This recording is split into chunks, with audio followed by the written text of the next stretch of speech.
आपका अधिकार है, लेकिन आप जाके देखिए जीरो टॉलरेंस आपको दिख जाएगा। जिम्मेदारी लेने वाला जिम्मेदारी नहीं लेगा, उत्तरदायित्व की भूमिका निभाने वाला उत्तरदायित्व नहीं लेगा। आखिर क्यों? क्योंकि इसमें हम में और आप में जो एक धार है ना, इस धार का एहसास हमने आपने कराना बंद कर दिया है। जिस समय इस धार का एहसास इनको हम आप कराने लगेंगे ना, ये जीरो टॉलरेंस जो माननीय योगी जी की के प्रदेश में है कि जीरो टॉलरेंस होना चाहिए, वो निश्चित तौर पर मिलेगा। और इन अधिकारियों को सपने में भी ये गलत करने की कोशिश नहीं करेंगे। और मैं तो पूछता हूं, ये जीरो टॉलरेंस ना मिलने की दिशा में क्या कारण है भाई? जबकि सरकारें इनको सारे रिसोर्सेज दे रही, इनको सारी चीजें दे रही हैं, फिर भी जीरो टॉलरेंस नहीं मिल रहा। भाई सरकार किसके लिए? वेलफेयर स्टेट की तो बात करती है, हमारे आपकी ही तो बात करती है, और फिर भी ऐसा नहीं हो रहा। तो इसमें जागरूकता की कमी है। और अपने हक के लिए हम इन अधिकारियों के पास, सिस्टम में बैठे हुए लोगों के पास नॉक नहीं करते हैं, उनके कान में जू नहीं रहती है, क्योंकि उनको मालूम उनकी चमड़ी मोटी हो गई है।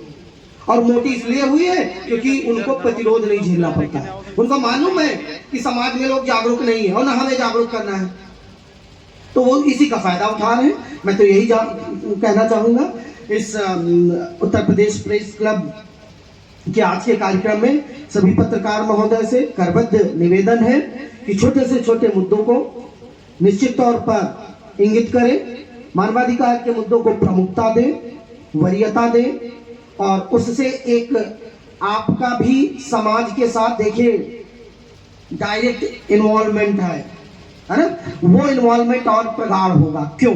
मान लीजिए गांव की छोटी समस्या है, उस समस्या को आपने स्थान दे दिया, तो उस गांव के लोग आपके लिए तो हमेशा रेडी रहेंगे कि नहीं, है ना? और बस यही करना है।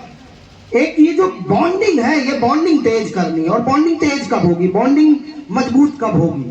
ये लगाव मजबूत कब होगा? जब हम उनके लिए कुछ तो बात करें। अरे नहीं बात कर पा रहे, उनके लिए आवाज तो उठा सकते हैं। किसी अधिकारी को नहीं जिम्मेदार ठहरा सकते, लेकिन उस मुद्दे को तो उठा सकते हैं कि भैया इस पेपर ने, इस न्यूज ने, इस न्यूज चैनल ने, इस न्यूज पोर्टल ने ये मुद्दा उठाया है।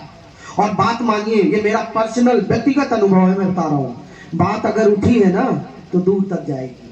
और दूर तक जाएगी तो जानते हो, इस पूरे ब्रह्मांड में ये जो एनर्जी का खेल है, जब ये एनर्जी जाती है ना तो ये अपने को बैलेंस करती है।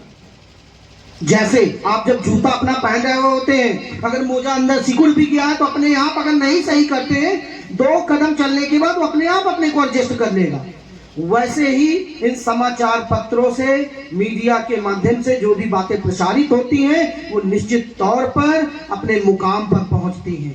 तो एक छोटा सा प्रयास अगर हम समाज के एक उस तबके के लिए कर दे जो अपने हक की लड़ाई लड़ रहा है, जो अपने हक के लिए हक से वंचित है, और वंचित इसलिए है क्योंकि उनमें जागरूकता की कमी है। हाँ, कुछ जगह शिक्षा में अब प्रसार हो रहा है, सरकारें भी इस पर काम कर रही हैं। तो अगर हम उन्हें जागरूक कर पाएंगे तो निश्चित तौर पे मानवाधिकार के हनन की दिशा में जो सार्थक प्रयास हम आप मिलकर करना चाहते हैं, वो निश्चित तौर पर सार्थकता के साथ हम आप प्रयास कर पाएंगे। और तभी ये मानवाधिकार के साथ साथ पत्रकारिता के दिशा में जो हमारे भी पूर्वज कर गए हैं, उनके लिए सच्ची श्रद्धांजलि होगी।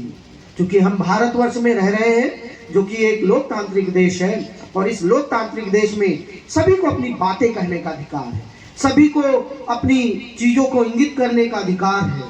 लेकिन इन अधिकारों को सही तरीके से, सही अथॉरिटी के सामने, सही प्राधिकारी के सामने उठाना हमारा और आपका उत्तरदायित्व बनता है। क्योंकि आज हमारी आपकी जो पहचान है वो इस समाज की ही वजह से है, इस समाज में बैठे लोगों की ही वजह से है।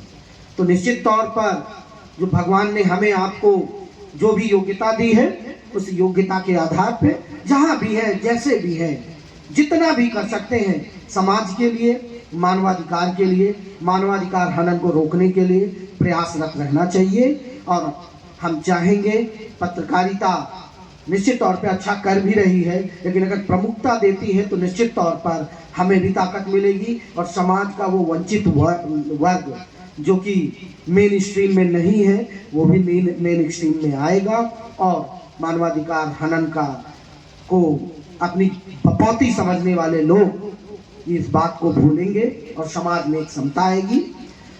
इन्हीं बातों के साथ मैं प्रदेश मानवाधिकार संगठन के बेसिस पर